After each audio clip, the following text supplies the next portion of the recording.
Phone shopping కేసులో విచారణ వేగవంతం చేసింది సిట్.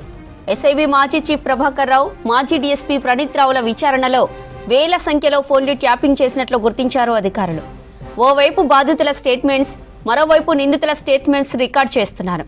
ఇప్పటి వరకు 257 మంది ఫోన్ షాపింగ్ బాధితుల స్టేట్మెంట్ రికార్డు చేసినట్టు తెలిసింది సిట్. కాంగ్రెస్ పార్టీకి చెందిన సుమారు 200 నేతల ఫోన్ నంబర్లను ప్రభాకర్ రావు టీం ట్యాప్ చేసినట్లు గుర్తించింది.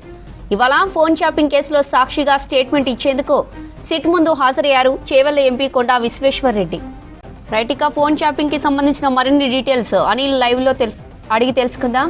అనిల్, డీటెయిల్స్ ఏంటి? ఫోన్ ట్యాపింగ్ కేసు వ్యవహారంలో సిట్ అధికారులు విచారణ వేగవంతం చేశారని చెప్పాలి. అయితే ఇప్పటికే ఈ విచారణకు సంబంధించి ఫోన్ ట్యాపింగ్ సంబంధించి బాధితుల విషయంలో, అంటే ఈ ఫోన్ ట్యాపింగ్ ఎవరికైతే చేశారో ఈ ఎస్ఐబి మాజీ చీఫ్ కావచ్చు, అదేవిధంగా ప్రభాకర్ రావు, ప్రణీత్ రావు, వీళ్ళిద్దరూ కూడా కీలక పాత్ర పోషించి ఆ బాధితులు ఎవరైతే ఈ ఫోన్ ట్యాపింగ్ బారిన పడిన బాధితులున్నో వాళ్ళకి సంబంధించి డీటెయిల్స్ తీసుకున్న సిచ్యువేషన్ అయితే మనం చూస్తున్నాం. కాబట్టి దీనికి సంబంధించి సిట్ అధికారులు ఎవరైతే ఈ ఫోన్ ట్యాపింగ్ గురయ్యారో వాళ్ళందరినీ కూడా ఒకరికొకరుగా సిట్ అధికారులు అయితే పిలుస్తున్నారు. వారికి సంబంధించి సాక్షులుగా చేర్చుకొని స్టేట్మెంట్ అయితే రికార్డ్ చేస్తున్న సిచ్యువేషన్ అయితే మనకు కనిపిస్తుంది. అయితే ఈ రోజు తాజాగా మరికొంతమందిని అయితే విచారణకి హాజరు కావాలని చెప్పి స్టేట్మెంట్ రికార్డ్ చేసేందుకు గాను చేవెళ్ల ఎంపీ కొండా విశ్వేశ్వర్ రెడ్డిని, అదేవిధంగా మరికొంతమంది మీడియా ప్రతినిధులకు సంబంధించి, జర్నలిస్టులకు సంబంధించి కూడా నోటీసులు ఇవ్వడం జరిగింది. ఇందులో భాగంగానే కొండా విశ్వేశ్వర్ రెడ్డి కొద్దిసేపటి క్రితమే జూబ్లీహిల్స్ పోలీస్ స్టేషన్లోని సిట్ కార్యాలయంలో ఎదుటైతే హాజరయ్యారని చెప్పాలి. ఈయనకు సంబంధించి గతంలో ఎలక్షన్ సమయంలో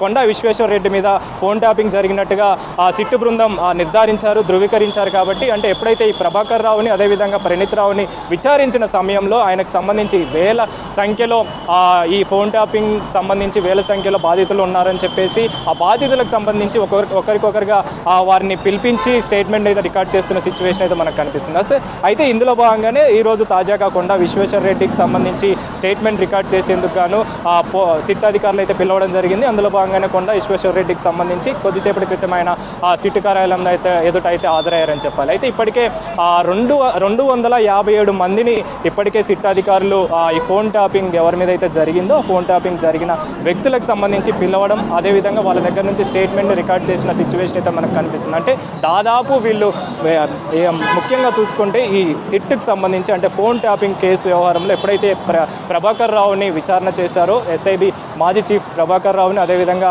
డిఎస్పీగా ఉన్నటువంటి ప్రణీత్ రావుని విచారణ చేశారో, విచారణ చేసిన సమయంలో దాదాపు వేల సంఖ్యలో ఫోన్ ట్యాపింగ్ చేసినట్టు నిర్ధారించడం, ధృవీకరించడం, ఆ దర్యాప్తులో విషయాలన్నీ వెలుగులోకి రావడంతో ఆ ఫోన్ ట్యాపింగ్ చేసిన వ్యక్తులకు సంబంధించి